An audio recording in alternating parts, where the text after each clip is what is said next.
ನಮಸ್ಕಾರ, ಎಲ್ಲರಿಗೂ ನಾಗರ ಪಂಚಮಿ ಹಬ್ಬದ ಶುಭಾಶಯಗಳು. ಇವತ್ತು ಒಂದು ರೆಸಿಪಿಯೊಂದಿಗೆ ನಿಮ್ಮೊಂದಿಗೆ ಬಂದಿದ್ದೇನೆ. ಬನ್ನಿ ನಾವೆಲ್ಲರೂ ಒಂದಾಗಿ ಈ ರೆಸಿಪಿಯನ್ನು ಮಾಡುವ. ಇದು ಯಾವ ರೆಸಿಪಿ ಅಂತ ಕೇಳ್ತೀರಾ? ಇದುವೇ ಅರಿಶಿನ ಎಲೆಯಲ್ಲಿ ನಾಗರ ಪಂಚಮಿಗೆ ಅಂತ ಸ್ಪೆಷಲಾಗಿ ಮಾಡುವಂತಹ ಎಲೆ ಕಡುಬು ಅಥವಾ ಗೆಣಸೆಲೆ ಅಂತ ಹೇಳ್ಬೋದು. ಇದು ಮಾಡುವ ವಿಧಾನವನ್ನು ಈಗ ಹೇಳ್ತೇನೆ, ಬನ್ನಿ ನೋಡೋಣ. ಮೊದಲಿಗೆ ಅಕ್ಕಿಯನ್ನು ಸ್ವಲ್ಪ ತೆಕ್ಕೊಂಡು ಅದರ ನೆನೆ ಹಾಕಿ ಒಂದು 2-3 ಗಂಟೆ ಹೊತ್ತು ನೆನೆ ಹಾಕಿ ಇಟ್ಕೊಳ್ಬೇಕು. ಮತ್ತು ಸ್ವಲ್ಪ ಕಾಯಿ ತುರಿ ಮಾಡಬೇಕು, ಬೆಲ್ಲ ಸ್ವಲ್ಪ ಪುಡಿ ಮಾಡಿ ಇಟ್ಕೊಳ್ಬೇಕು. ಮತ್ತು ಬೆಲ್ಲ ಮತ್ತು ತೆಂಗಿನ ತುರಿಯನ್ನು ಒಂದಾಗಿ ಬೆರೆಸಿ ಇಟ್ಕೊಳ್ಬೇಕು, ಹೂರಣ ಮಾಡಿ ಇಟ್ಕೊಳ್ಬೇಕು.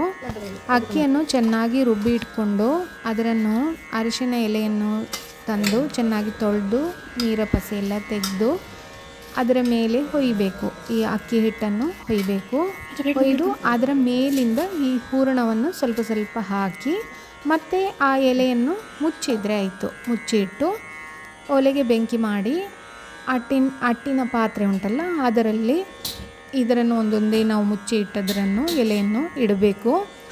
ಮತ್ತು ಅದು ಹಬೆಯಲ್ಲಿ ಚೆನ್ನಾಗಿ ಬೇಯ್ತದೆ. ಬೆಂದ ನಂತರ ಸ್ವಲ್ಪ ಆರಲಿಕ್ಕೆ ಬಿಡಬೇಕು. ಆರಿದ ನಂತರ ಬಿಡಿಸಿ ಮೊದಲಿಗೆ ದೇವರಿಗೆ ನೈವೇದ್ಯ ಮಾಡಿ ಮತ್ತು ಸ್ವಲ್ಪ ಅದಕ್ಕೆ ತುಪ್ಪ ಹಾಕಿ ತಿನ್ನಲಿಕ್ಕೆ ತುಂಬ ಟೇಸ್ಟಿಯಾಗಿರ್ತದೆ, ತುಂಬ ಚೆನ್ನಾಗಿ ಬರ್ತದೆ. ನೋಡಿ, ನೀವು ಸಹ ಮಾಡಿ ನೋಡಿ. ಔಷಧೀಯ ಗುಣಗಳು ತುಂಬಿದಂತಹ ಈ ಎಲೆ ಕಡುಬು ಮಾಡುವ ವಿಧಾನವನ್ನು ಒಂದು ಮುಕ್ತಕ ಕವನವನ್ನಾಗಿ ರಚಿಸಿ ಅದನ್ನು ಹಾಡಿ ತೋರಿಸಿದ್ದೇನೆ. ಬನ್ನಿ ಕೇಳೋಣ.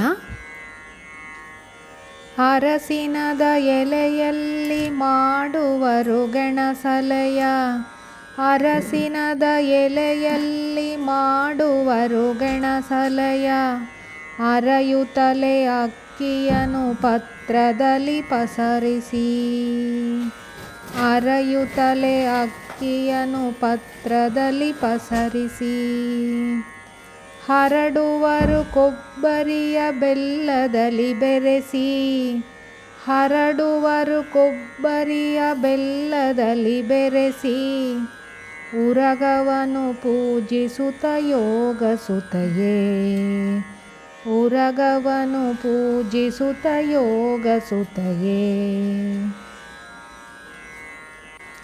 ಇದರ ಅರ್ಥ, ಅಕ್ಕಿ, ಕೊಬ್ಬರಿ, ಬೆಲ್ಲ ಇವುಗಳನ್ನು ಬಳಸಿಕೊಂಡು ಅರಿಶಿನ ಎಲೆಯಲ್ಲಿ ಜನರು ಗೆಣಸೆಲೆ ಅಥವಾ ಎಲೆ ಕಡುಬನ್ನು ಮಾಡಿ ನಾಗದೇವನಿಗೆ ಆರಾಧನೆ ಮಾಡುತ್ತಾ ಇದನ್ನು ನೈವೇದ್ಯ ಮಾಡಿ ಅವರು ಸ್ವೀಕರಿಸುತ್ತಾರೆ ಎನ್ನುವ ಅರ್ಥದಲ್ಲಿ ಈ ಮುಕ್ತಕವನ್ನು ಬರೆದಿದ್ದೇನೆ. ಈ ವಿಡಿಯೋವನ್ನು ನೋಡಿದ ಎಲ್ಲರಲ್ಲಿಯೂ ಲೈಕ್ ಮಾಡಿ, ಶೇರ್ ಮಾಡಿ, ಸಬ್ಸ್ಕ್ರೈಬ್ ಮಾಡಿ ಎಂದು ಹೇಳುತ್ತಾ ಧನ್ಯವಾದಗಳು.